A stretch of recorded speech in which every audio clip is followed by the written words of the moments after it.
প্রিয় দর্শক, আশা করি আপনারা সকলেই ভালো আছেন। অনেকে আমাকে প্রশ্ন করে থাকেন যে আপনি ব্যায়াম শেষ করে কোন ধরনের খাবার খান।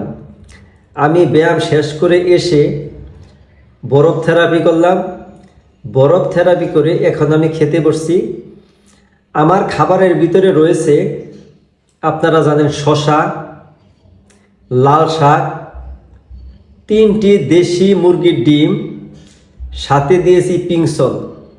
আমি শসা দিয়ে ডিম খাবো, শসা দিয়ে শাক খাবো, সাথে তো পিংসল আছেই।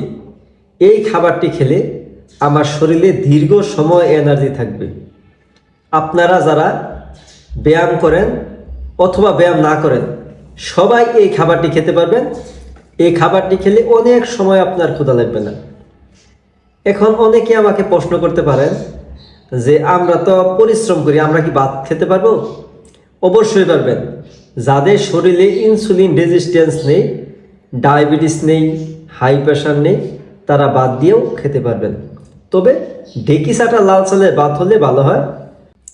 আর আপনারা যারা আমার ভিডিওটি দেখতেছেন, তারা যদি ভাত আগের দিন রান্না করে ফ্রিজে রেখে দেন, পরের দিন হালকা একটু গরম করে এই খাবারটি দিয়ে খান, তাহলে আপনাদের অনেক উপকার হবে।